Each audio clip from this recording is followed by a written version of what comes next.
What's up, everybody? Welcome back to First Round Frenzy. Matt and Cole are here with you for the final position group of this process.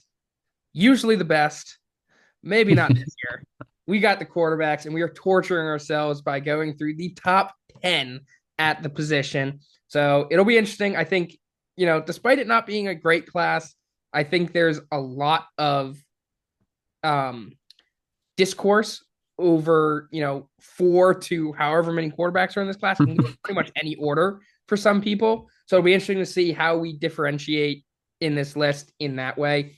Most likely we have the same top three or four, depending on how things go. But let's get it started. Cole, you're on the clock as always. Number 10 Ugh. class this year. I think I'm gonna have a couple on here or not a couple on here. I think this might be the only one that you might not have. You might have another guy on here that I left off on my list, but my number 10 is Will Rogers. I liked what I saw from him going back to the air raid days, playing with Mike Leach, in Mississippi State, and then he transfers, goes to Washington, this past season. It was a different Washington team, of course. Kellen DeBoer went to Alabama. It's not the same system we saw Michael Penix run with that school. But during his time back in Mississippi State, I thought he was very accurate when I watched him in that offense, and he was a quick decision maker on short yardage throws, which normally you don't see, like your air raid, your bomb dumpers down the field kind of guys, like your Bailey Zappi, how he was Yeah. back when he was an air raid system. And at a different school, but still the same system. But then this past season, going to a West Coast style offense, I thought he still did a pretty good job adapting to a different system. And that's what I liked about him that put him in my top 10 is being able to, play in two different offenses that have had success in the past, an air raid system and then a West Coast first system. I don't think he has an elite arm by any means, but I think he has really good anticipation and a very strong football IQ, being able to adapt to those, really two tough systems for a quarterback to run. And, is he going to be a reliable backup at best? Yeah. But I also think in the long run, I think he could be a really good coach one day Yeah. based on how he ran those two systems at a high level and just the football mind that Will Rogers has. Yeah. I mean, in 2022, we're talking about Will Rogers, a potential day two pick in the draft. I know it's air raid, but his numbers were great. I mean, Hmm. 600 plus pass attempts in each of the 2021 and 2022, through 30 plus touchdowns and less than 10 interceptions. So he's proven that he can do it. Last 2 years, not as great. But that's an interesting poll because he's not a guy that I was really considering in that top 10. Yeah. So we'll see what happens there. For my number 10, I really don't know what I'm doing with this one. I think this one was one of the harder ones to do just because it falls off so much at this point that I'm not really sure which person I want to go with. So for fun, I'm just going to put Brady Cook in there at number 10. Hmm. I think, his 2023 tape is actually pretty damn good. 2024, not great, but I think Missouri in general just didn't have the same kind of offenses they did in 2023. We talked about this during the combine recap episode. 2023, they had lost a one possession game to Georgia, and they lost a one possession game to Tennessee, and those are the only two games that they lost, and they still put up 20 plus points in each of those games. So Yeah. I think Brady Cook is a guy that's kind of fallen off the radar of most people just because of an unspecial 2024. But it was between him and Riley Leonard for this number 10 spot for me. And I'm putting Brady Cook in there just for fun, really. I mean, Riley Leonard's got the NFL size, but I think other than that, they've got similar arm strength, they've got similar mobility ability. And, when it comes to actually being able to pass the football, Riley Leonard hasn't shown that much, especially at Notre Dame this past year. And obviously that's because of the system and the way that they ran the team in Notre Dame. But there's still a lot of question marks on whether Riley Leonard can make it at that level because of that. So, I mean, they're kind of neck and neck. Either one of them can kind of be that QB 10, in my opinion. It doesn't really matter. But I mean, Brady Cook's a guy that can come in, potentially be a career backup, and he's not going to embarrass himself if he goes into an NFL game at one point. He's not going to embarrass himself. So Yeah. that's who I have at 10. Okay, so I'm at nine. I thought Brady he Cook. shined at Brady Cook Okay. at nine. I think he shined at the combine. I like his dual threat ability. I mean, Yep. he rushed for 8 touchdowns. this past season. And the one thing, like, yeah, the arm, strength is going to limit him as well. He's kind of similar to Will Rogers. I think they're both really good with their anticipation and, accuracy and short yardage. But I do give Brady the plus at 9 just because of his athleticism. And the stat I pulled, 365 attempts without an interception at one point in 2024. Like the guy, Yeah. was really Takes care good of at football. not turning the ball over and very decisive with the football. So again, like if he comes in a pinch in the NFL, I think he can serve himself well, but I don't see him, being a starter by any means, but just a reliable backup where if he needs to come into a game, due to some injury situations with, whatever team drafts him, he can be a serviceable guy to come in and run an offense. That's what we like to see. The Brady Cook love in this podcast. That's what we like to see. My number 9 is Will Howard out of Ohio State, and this might be low. I don't know if you have him in your list or if he's higher. But he was originally top 5 for me, and I'm not usually a person that takes the combine into consideration that much and completely takes a player out of consideration. But for me, Will Howard, that happened for me. And I think the reason why Hmm. that happened for me is because, again, we talked about this on the combine recap, is one of the main question marks on Will Howard was how much of his success at Ohio State was because of the scheme and his receivers' ability to create separation. And I think in the throwing portion of the day at the combine, we saw that Will Howard's actual ability is probably closer to his Kansas State days than it is to his Ohio State days. And I think Will Howard still has the potential to go out there. And if he goes into the right situation, he could potentially be a starter in this league, right? I think that with a lot of these guys from 4 to 9, they just have to be in the perfect situation. And if they Yes. get in the perfect situation, they can succeed. He's got the frame, he's got the intelligence, he's got the anticipation. But when I watched him in at the combine, he was just missing throws left and right. He wasn't able to get on the same page as the receivers. And I know they're not his receivers, so it takes some time to get used to, but it was a big concern for me. And I think when I'm grading him, I'm gonna grade him based on his Kansas State tape than I am on his Ohio State tape. Because it is very Yeah. likely that he's going to go to an NFL team that has the weapons that Ohio State had and have the scheme that Ohio State had and the absolute dominance of an offense that Kansas State had. All right, sorry, Right. that Ohio State had. Yeah. So, you never know. As I said, 4 to 9, I mean, there's so much differentiation between them that they can keep moving up and down. So by the time the draft comes, maybe he ends up being a top 5 quarterback again, in my opinion. But I mean, based on the film, based on the combine, right now he's in that bottom part of the list. Okay. So he was your 9, Yep. Will Howard. All right. I'm a little higher, Okay. but we'll get to it.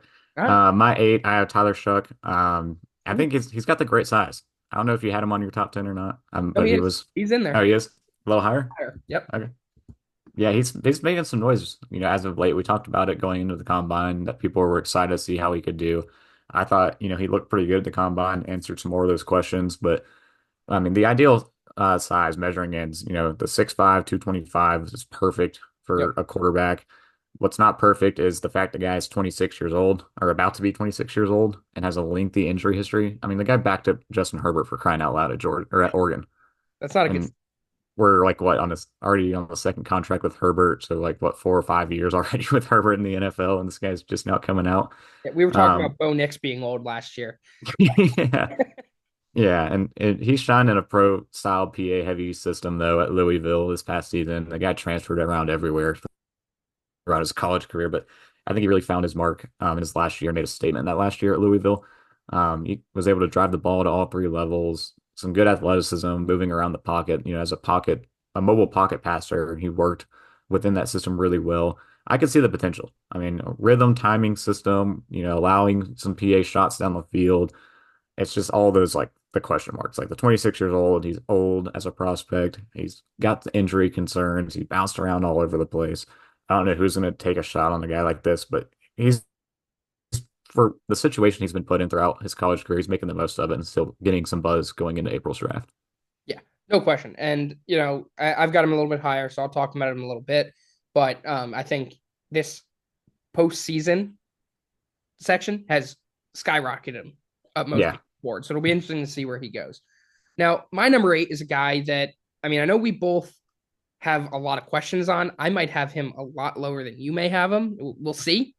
But my number 8 is Jalen Milroe. We'll see where you end up having him. And I'm in no way, shape, or form a Jalen Milroe hater, but he's not a top 4 quarterback in this class. The fact that people have him in conversations with for the number 3 quarterback in this class is ridiculous to me.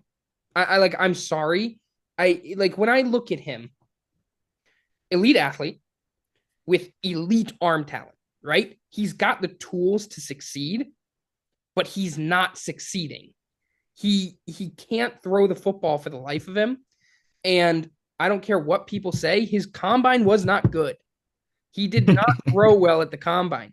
I'm scrolling through Twitter, and the only throw I see is that one deep ball that he threw. Everything else was off. He was overthrowing receivers. He was throwing behind receivers on the out routes, and he was underthrowing receivers on the deep balls. And here's the thing. I think he has the potential to be a very good starting quarterback in the NFL, but he needs the Jordan Love treatment. He needs to sit behind someone for 2 to 3 years. And I'm telling you, based on what happened this week, the Raiders drafting him in the 2nd or 3rd round would be the best possible destination for him. You sit behind Geno Smith, one of the most accurate quarterbacks in the NFL over the past few years. Great passing player who has a good ability in the dual threat. You have a great developmental head coach in Pete Carroll. He did wonders with Russell Wilson, who was drafted in the 3rd round back in Seattle. And one of your owners, the greatest quarterback of all time, Tom Brady. So you've got the potential where Geno Smith is probably going to be the starting quarterback of the Raiders for the next 2 to 3 years.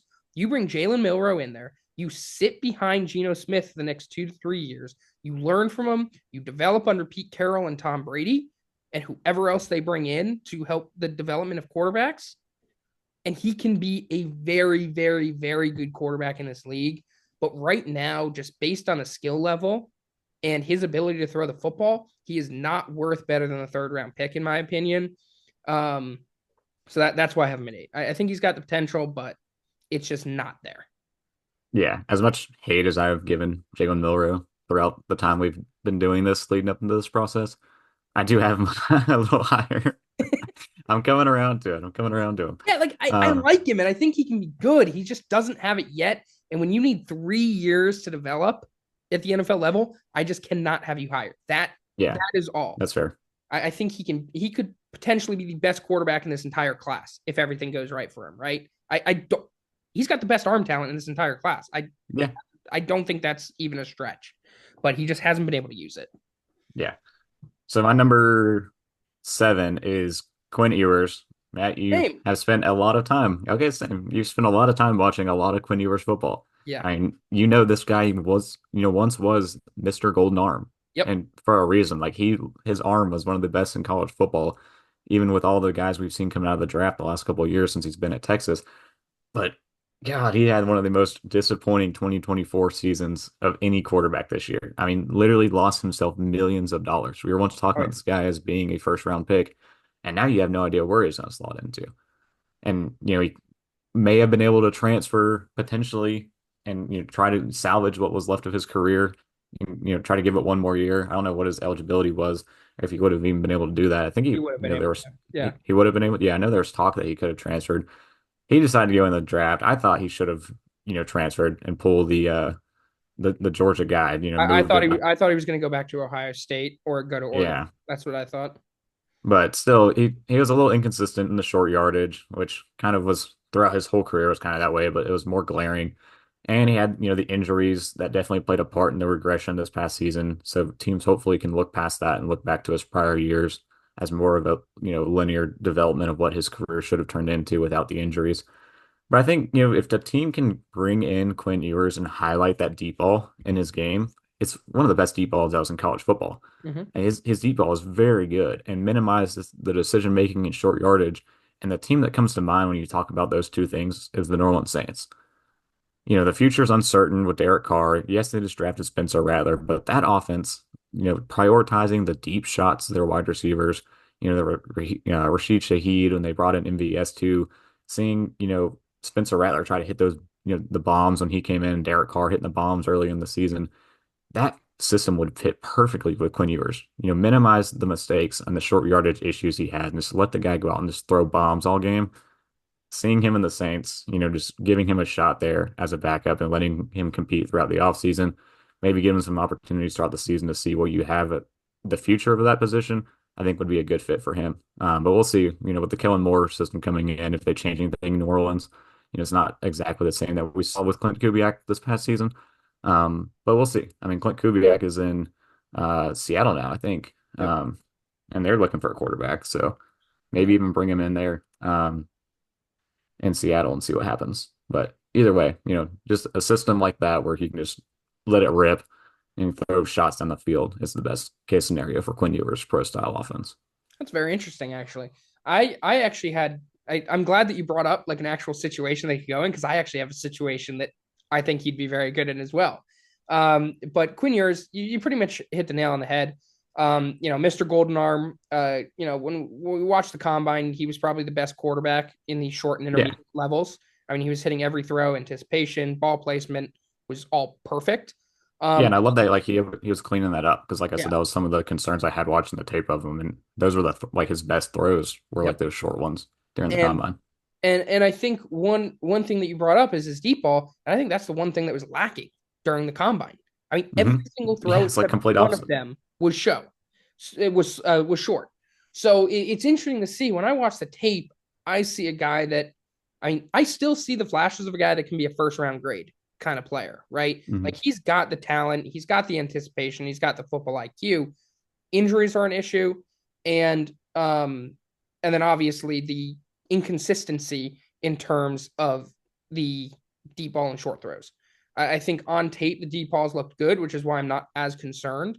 I think some people are saying he's lost arm strength. I mean, one of the best quarterbacks of all time is Peyton Manning, and he did not have a good deep ball. So I don't really take that into consideration too much, as long as it's accurate. But you pretty much hit the nail on the head. So I'll just go Indianapolis Colts.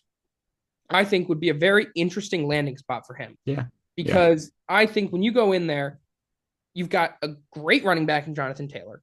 You've got a very solid offensive line. I think you need to add a piece or two there just to solidify a little bit. It's not the same as it used to be. And then you've got Michael Pittman Jr. You reunite him with his teammate Adonai Mitchell, and you've got Alec Pierce. Three very solid receivers. You're most likely drafting a tight end at 14 if he's available, whether it's Colson Loveland or Tyler Warren. So you've got all the pieces to succeed there. And there are a lot of question marks at the quarterback position. Anthony Richardson was not accurate at all last year. And, he's a guy that I would say his job is not safe come week one. There's a chance they bring in a veteran quarterback to challenge him. There's a chance they draft a quarterback, and that quarterback, no matter where he's drafted, could potentially challenge him. And if Quinn Ewers goes into that team, I think he could potentially have success. He's a guy that I would not be surprised if he beat out Anthony Richardson either in training camp or during the year. I think Quinn Ewers, if his injury concerns are not there and he throws the ball like he did during the combine and his deep ball is like he did on tape, he could start next year. I don't think there's any question about it. Yes, I've got him at 7, but he's a guy that he can easily, if he goes into the right situation and to a team like the Colts that have a lot of question marks at quarterback, he's a guy that can start right away. He's not a guy that needs to sit behind someone and develop. He's a guy that just, you don't want to start him right away because you're not sure if he's going to succeed, but he can. He's a guy that I see kind of having that Russell Wilson ability, and everybody kind of underrated him. He's a guy that might not be able to do it, and then he comes in and he starts. So he's at 7 right now, kind of flirting with my 6 as well, but he's an interesting, he's going to be an interesting watch during the offseason after the draft. yeah. I think that's a really good fit for him too. I didn't even think about the Colts. I mean, how many times, whether but by design or not, did you see a stat line where Anthony Richardson was 3 for 12 for 120 yards and 2 touchdowns? Like And that was their game too, was throwing that deep ball in the offense. And again, I don't know if that was by design or if that's just what Anthony Richardson was comfortable yeah, with of what he can actually do. But yeah, that team is looking for a backup and not just a backup, but a competition for Richardson. I'll be And honest, we, Joe Flacco made that offense mhm. better in a lot of ways. I mean, I Oh was yeah, so did Gardner Minshew. yeah, I was looking at tape the other day of Alec Pierce and Josh Downs, and both of them, their best games were always when Joe Flacco was playing quarterback. And I think Anthony Richardson has his favorites in that Yeah. offense, and he tries forcing it in there sometimes. If you can get a guy like Quinn Ewers who spreads the ball out really nicely to all of his receivers, it could work. So it's a long shot, but if you get him second, third, even fourth round to the Colts, I think it would be a really interesting fit. Yeah, and I know they're trying to find, they're high on Daniel Jones. They're trying to find someone to back up. If they strike out on everybody, because a couple of teams are looking for either a high-end backup or, a vet, bridge gap starter. And the Colts are one of those teams, but they strike out on, Daniel Jones goes back to Minnesota. They lose out on all the other options. Quinn Ewers, yeah, that was a good pull and a good connection there. I like that fit if, the board falls the right way and they strike out on everybody else to see him and maybe even get a shot with the Colts if I would also love Anthony Adonai Richardson Mitchell to just score touchdowns. So Quinn Ewers would throw him the ball. them actually use AD Mitchell next year. Top 20 player in my big board last year, and he did nothing this year. So he needs some redemption this year. All right. Well, number six, you already talked about him. I have Jalen Milrow. Yep. This is probably as high as I can force myself to put Yeah, Jalen Milrow. that's fine. Yeah. But he ran a 4.5 40, which is pretty good for his size, 6'2", 217. I mean, really good for his size. I mean, he's a specimen. We saw it at Alabama. This guy can score from anywhere on the field with his legs or his arm. Um, and you said he has one of the best arm talents in the class this year, and that's definitely true. But the guy can't throw the ball accurately to save Oh, his life. no, The it's amount of horrible. times, the amount of times you see him sail like an in-breaking route over the middle and just completely launch over a guy's head or throw it behind him or all the things. You say you didn't have the best combine performance. It was better than this tape and definitely better, Yeah, yeah. than Oh, the, yeah. No the question. bowl week before that. But ultimately, like you said, you explained it right. He needs comprehensive multi-year coaching and development until you can actually give the ball to this guy. It's even more than the Jordan Love. I didn't think Jordan Love really necessarily needed that. That's just kind of what, happened with Green Bay, and it worked out really good for, his development as a quarterback. And you could see like, night and day his rookie year fundamentals versus his first year starting fundamentals. But Jalen Miller, like he actually needs serious multi-year development. And what did you said the Raiders Yep. as your fit, right? I'm still leaning Detroit. I think Okay. Detroit, they've done extensive research on him for a reason. I know they've been trying to find their guy behind Jared Goff to eventually take over for him, and I think that's a great landing spot. He can play behind an accurate quarterback. They have Dan Campbell, who has helped develop quarterbacks in the past. Mark Brunell's on the staff. Brad Gradkowski's on the staff now. You even bring back Teddy Bridgewater, even for 1 year, maybe hopefully bring him back, even if it's late in the year as a backup, like they just did. But they try to do it with Hendon Hooker.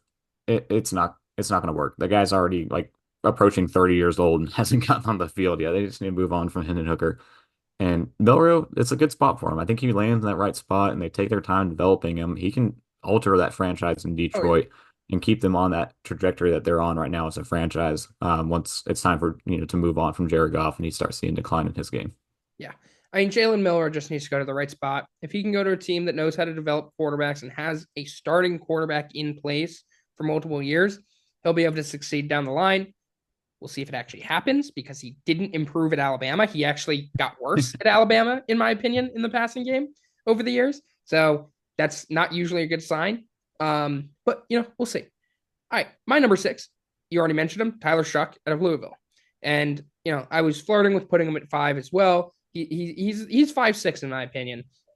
Great size, great athleticism. I love his attitude. He's just he's got that just like gunslinger mentality, which I like. But he's not really a gunslinger because he takes care of the football pretty well. Throw from different arm angles, good zip on the football, can throw at all levels of the field. And I think the one question mark with him, or two question marks, sorry, injuries and age. Now, I'm not really concerned as much about the age, just because, I mean, with the way players are trained now, I mean, he could play till he's 40, and you're still getting 14 years out of a starting quarterback, right? I mean, it's no guarantee that you're playing until you're 40, but I mean, you're most likely getting 10 years out of him. And that is plenty for a franchise quarterback if he becomes a franchise quarterback, right? So I'm not too concerned because he's a guy that, unlike some of the other guys in this class, is more pro ready in terms of like his actual ability. He's a guy that I'd be comfortable throwing out there. He's not going to get you to the playoffs like Jaden Daniels and Bo Nix did, but he's a guy that's going to be competent. He's going to take care of the football. He's going to be accurate. It's going to be fine.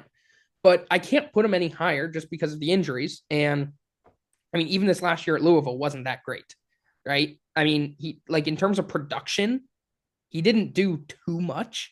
Yeah. I just think when you look at him, it's insane arm talent, ability to alter his arm angles, fit throws in the tight windows, and that's it. So I mean, I think he's got the ability to go in, be a quality backup for pretty much any team in the league. A guy that has plenty of experience, even if it's not on the field, and he'll be a solid player. I mean, I don't think he's going to be a franchise quarterback. I don't think he's going to come in and do anything special, but I think he's got a better chance than some of the other guys we've already mentioned. Yeah.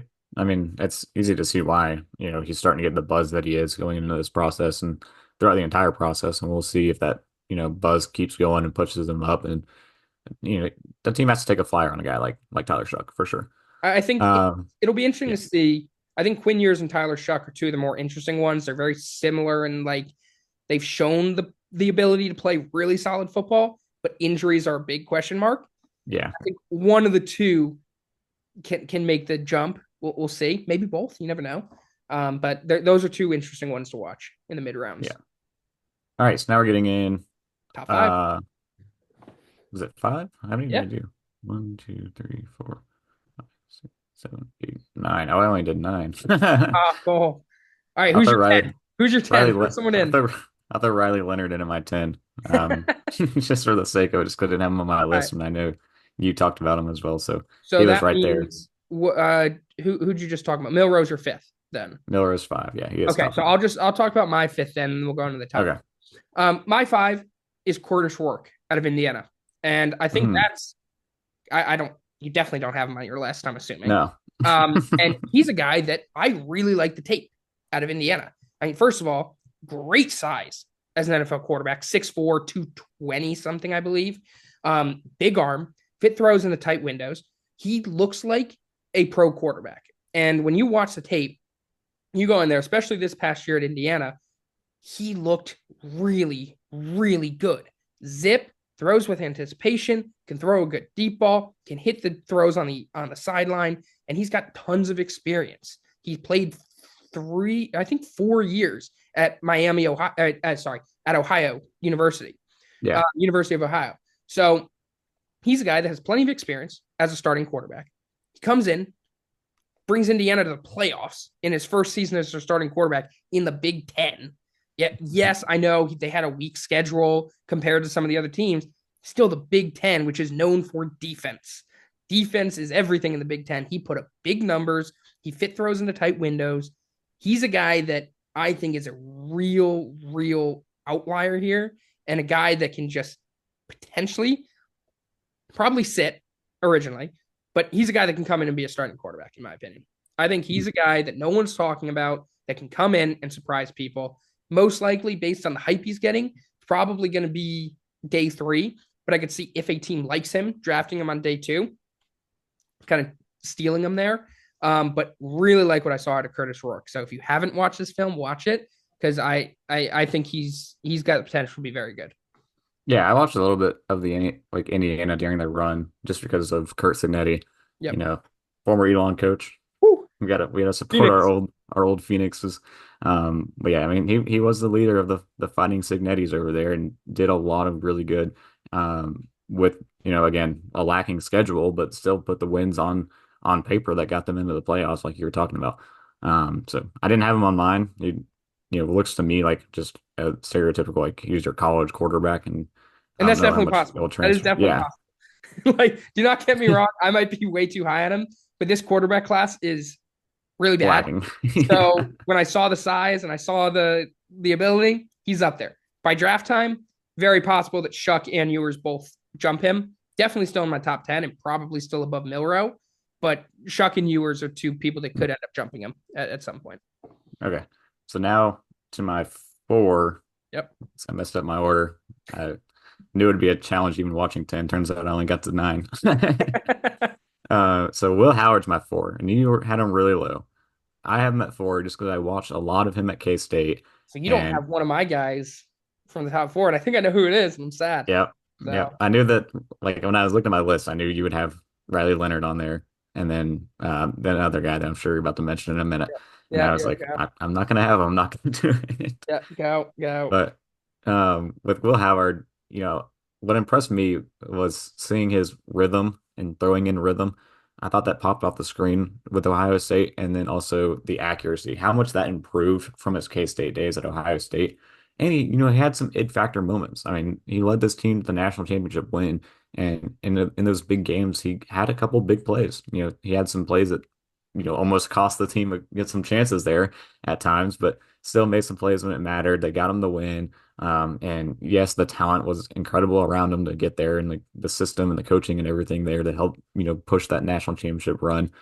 But at the end of the day, he still needs some more development. I think his footwork and pocket mobility needs to improve.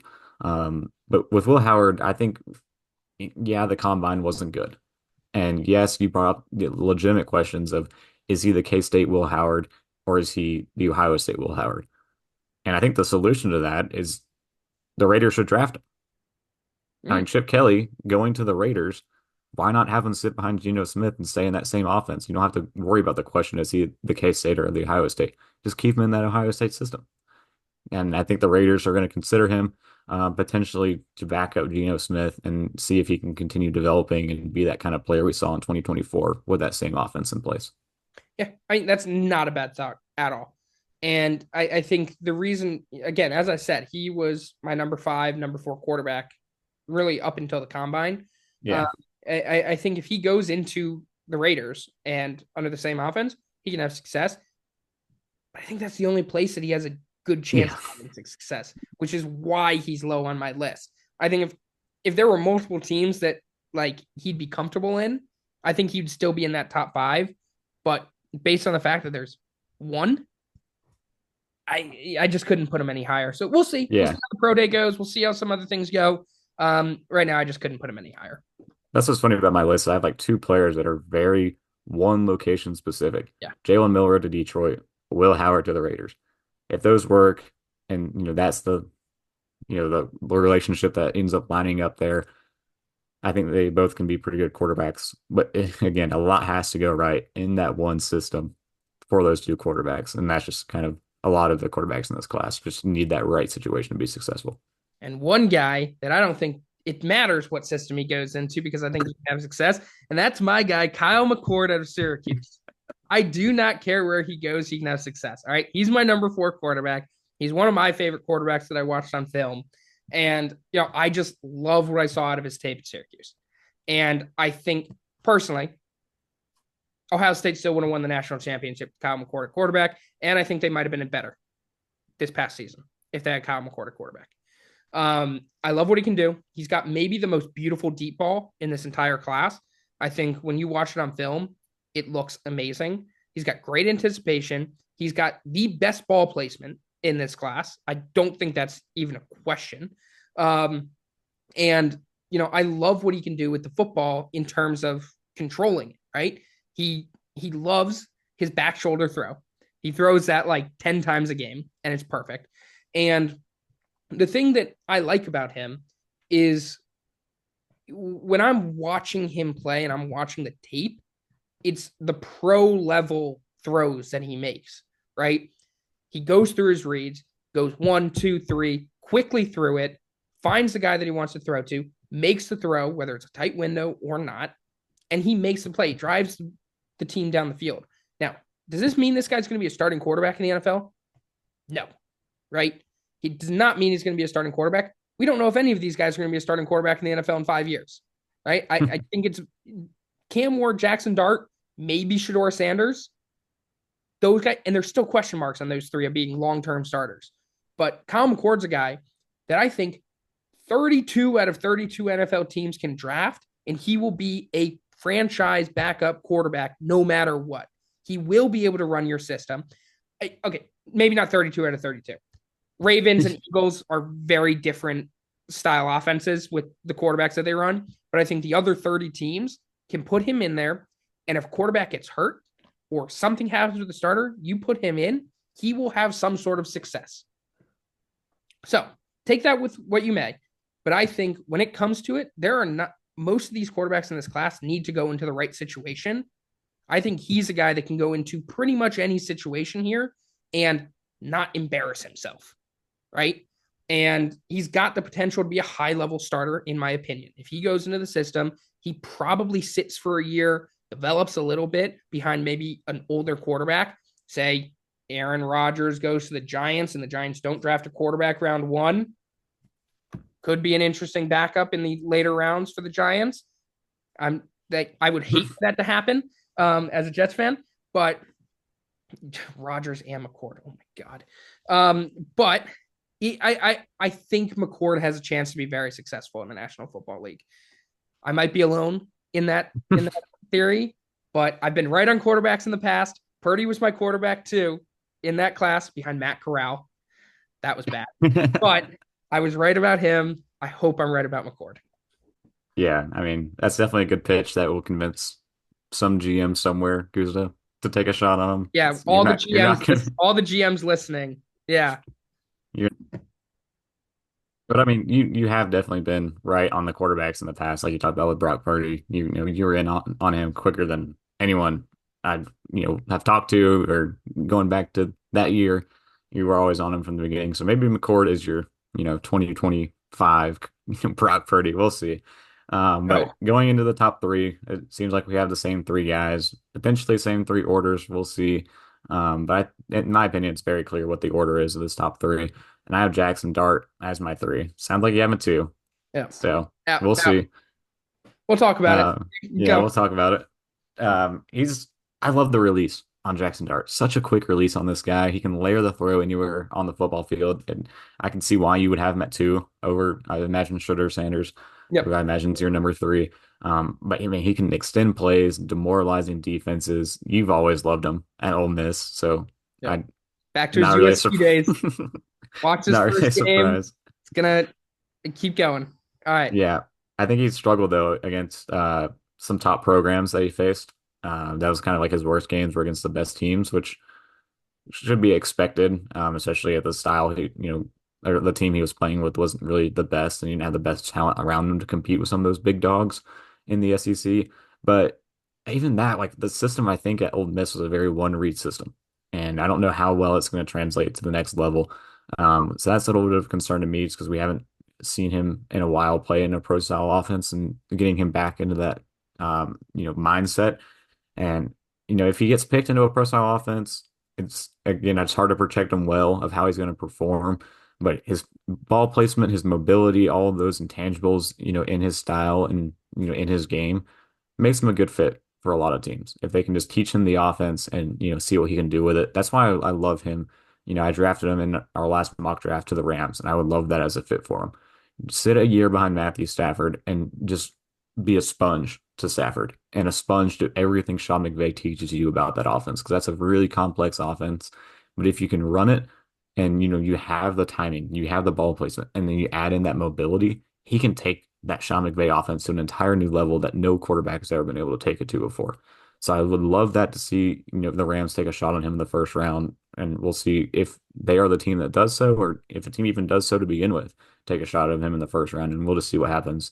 But that's, the limitations that put him at three instead of two, but it's a much closer gap between him and Shedeur than it is between Shedeur and Cam Ward, in my opinion. Yeah. And let's just I've got him at two. You obviously have him at three. Shedeur, we got him flipped. Hmm. Let's just have a conversation about the two of them, right? Okay. So I'll talk about Jackson first, just because that's who you had at three.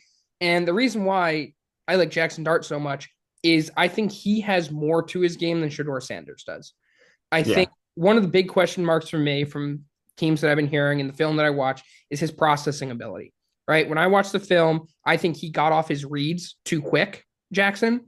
And there were multiple times where if he let a play develop, he was going to have a much better throw available to him, because that scheme at Ole Miss was very, very good, right? Mm. And I think there were opportunities that he missed because he was hesitant, where he didn't think someone was going to be open, so he went to his check down, right? And I think at the next level, if he has a really good scheme and a good offensive minded coach to help him out, he'll be able to fix that very, very quickly. And I think that was the biggest question mark, in my opinion. He can drive the football, he can throw a really good deep ball. We saw that at the combine, first of all.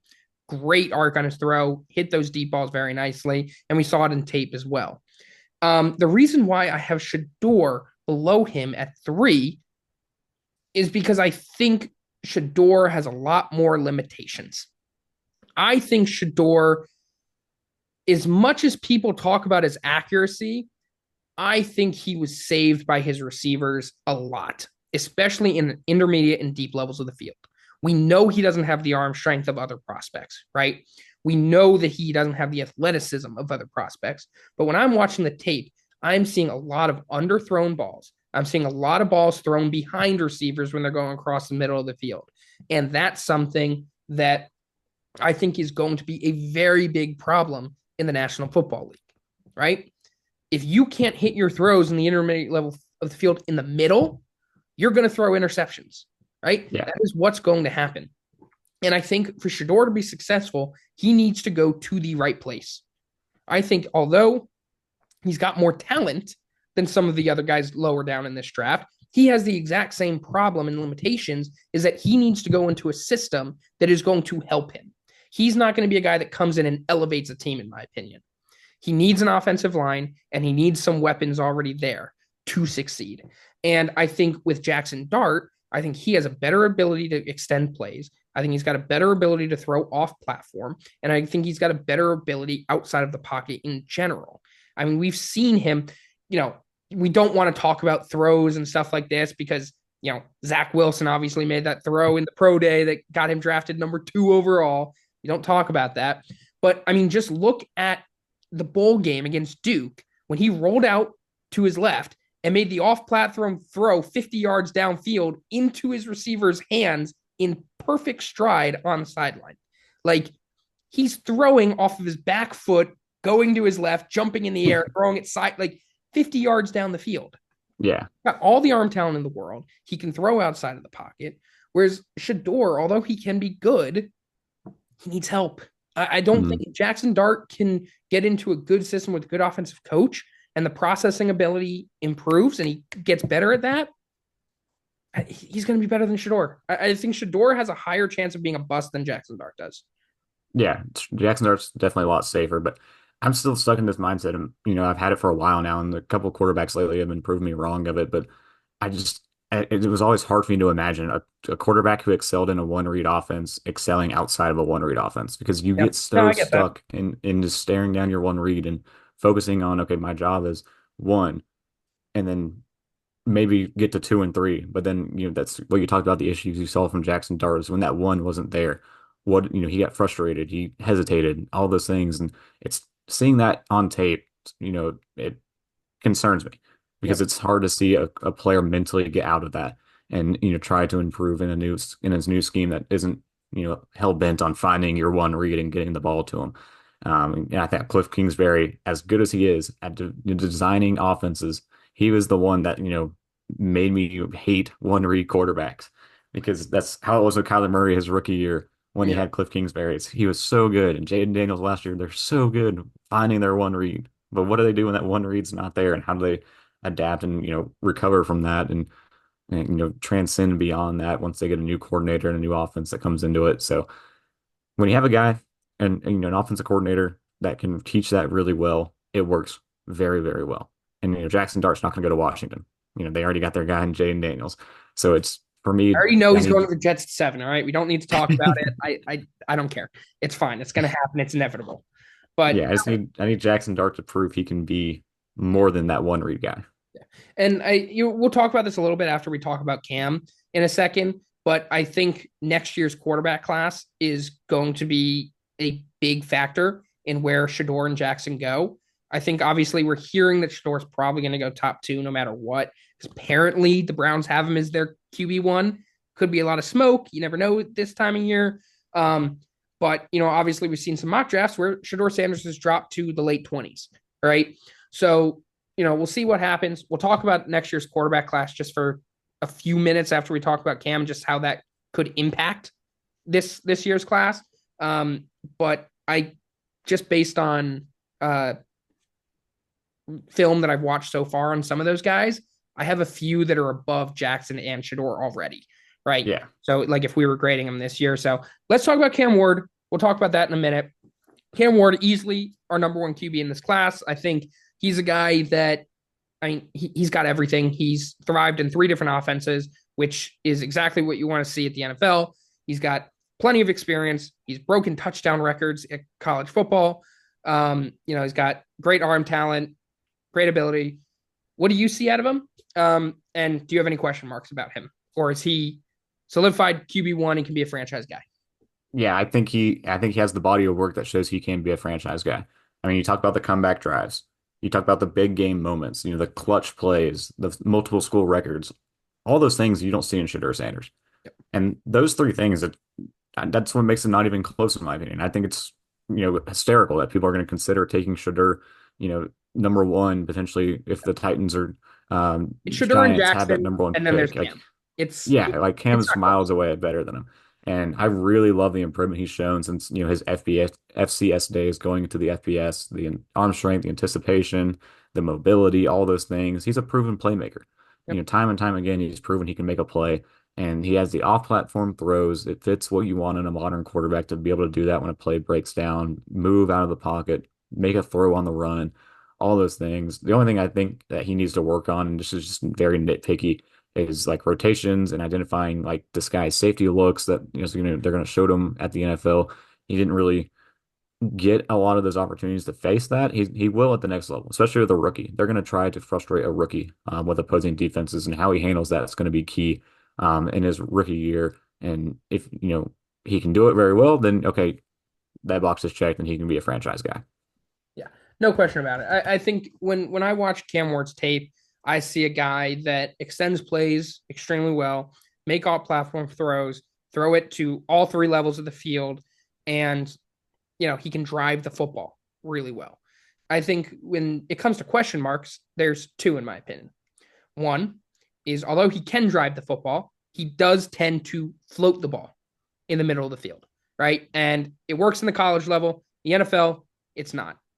Now, obviously, as I said, he can drive the football. We've seen him drive the football. And we also saw that was one of Tua's main question marks coming out of Yeah, Alabama that year is he floats the ball, he doesn't drive it.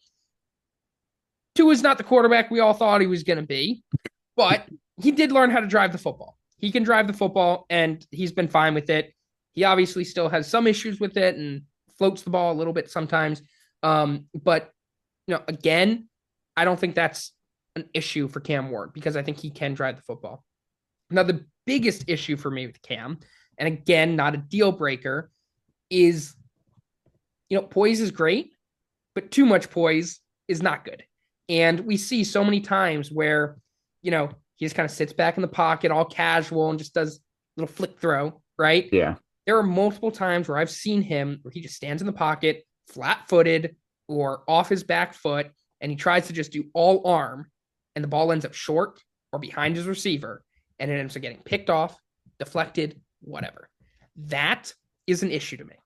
You cannot do that against NFL defenses.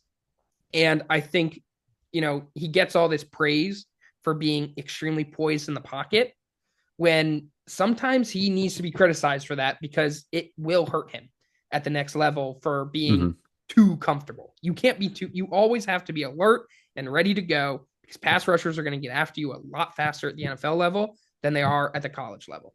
So definitely. again, still QB1 by a long shot, but he does have things that he needs to work on still if he wants to be a franchise guy because he's not perfect. One of the other question marks, taking care of the football. He had a little bit of issue with that over his career as well. So we'll see. I still think he has tremendous potential to be a great quarterback, but it's not solidified. He does need to work on some things if he wants to be a long-standing starting quarterback in this league. Yeah, and the one thing going back to Shadur, because it is a conversation, he still has a shot to go number one. I still think it's a heavy majority favorite of Cam Ward being the number one pick, but there's a shot out there, and only because the confidence of Shadur. And there's a fine line, very fine line between confidence and arrogance, and we saw that coming out of the combine. with the meetings people had with Shadur Sanders, they liked the confidence. Team B did not like the confidence. They thought he was arrogant. And he's coming out there saying that he is, We have an idea of who that team could be, by the way. yeah. And we see him coming out there and saying he turned franchises around at Jackson State and at Colorado. What I think Colorado's max wins is like what, 7? I think they won And eight. I think they won won eight. 8. I think they won eight. Okay. We'll And check, but I think they but won eight. you can not, there's a lot more that goes into it than saying Yeah, Shadur it's turned those also programs around. yeah, and it's also not like they beat you know Anyone good. anyone good. Like Yeah, but we're not saying that Shador's a bad quarterback, but he's not what everybody's saying he is. He's not a franchise saver. He's not a guy that's gonna. yeah. If he goes into the right situation, he can be. Sky's the limit, right? Because he's great at reading the field. He's great accuracy in the short and Hmm. sometimes intermediate levels of the field. But he's nowhere close to Cam. Nowhere close. Yeah.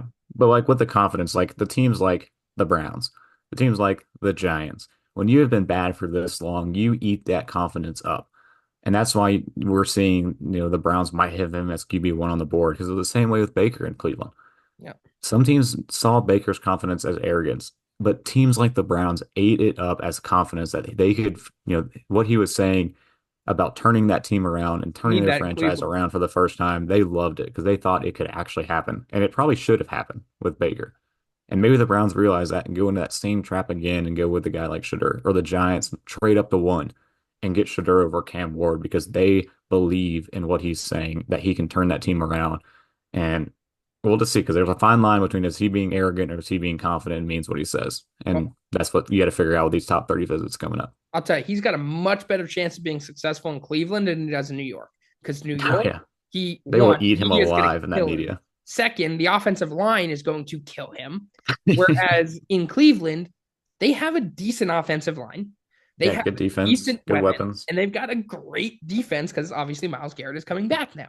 So, Shador, he could succeed in Cleveland. I could see it. If they build a team around him on offense, give him a few more weapons, he can succeed there. The Giants, he cannot.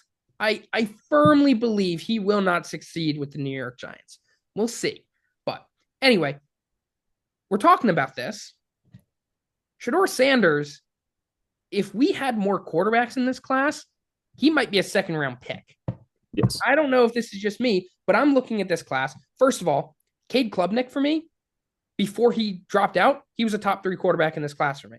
I think he has potential to be a great quarterback. Oh, yeah. Looking at Drew Aller, who was getting #1 pick vibes. He has a Hmm. lot to work on, in my opinion.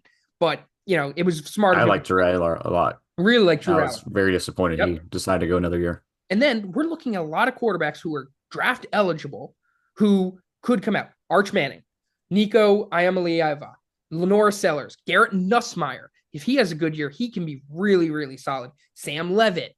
We're looking at John Mateer, who just transferred to Oklahoma. I think The he'll comeback probably of stay. Carson Beck in Miami. Carson. I don't want to talk about Carson Beck. He's. We'll talk about him next year maybe, but he's not good. But there are a lot of quarterbacks in next year's class that I would have rated above definitely Shador Sanders and Jackson Dart. Some of them above Cam Ward. Yeah, So we'll see what happens. I think Nussmeyer, Aller, and Klubnik. Klubnik have a Yeah, really good shot at potentially being graded above Cam. The other guys that I mentioned, Sellers, Ayamalieva, Manning, and Levitt, and Mateer, I think all could be ranked above Dart Shador, whoever you have 2, 3. Mhm. So, how we don't need to go into detail on these guys specifically, but how do you think that's going to, or do you think it's going to impact any of these guys' draft stocks? Or do you think teams are just desperate and they're going for it? They're desperate. Yeah, they're going to go for it, especially once you see how free agency goes the next couple of weeks and guys start getting plucked off the market left and right. It's not really that good to begin with. I mean, Sam Darnold's going to get $100 million contract and it's going to make me lose my mind. But it's not a good free agent class. You got washed up veterans that all over the place, and you got retreads like Zach Wilson that's going to be looking for a fresh start somewhere, and Daniel Jones, and yeah, the desperation of some teams and the quarterbacks available, these guys are still going to go I'm pretty high. I'm hoping I'm hoping I mean, probably even 1 and 2. in Yeah, my I'm mind. I'm hoping the Jets don't make the mistake and draft a quarterback at 7 because I would honestly, as much as I hate it, I kind of want us to be horrible this year. Start Tyrod Taylor, be a guy, and go out and get a top pick next year because there are going to be plenty of guys available that I think could Or get a potentially, Justin Fields. or yeah, maybe. I Yeah. honestly, no. We could have drafted him years ago. Not doing it. No, no, I can't handle it. No, not going to happen.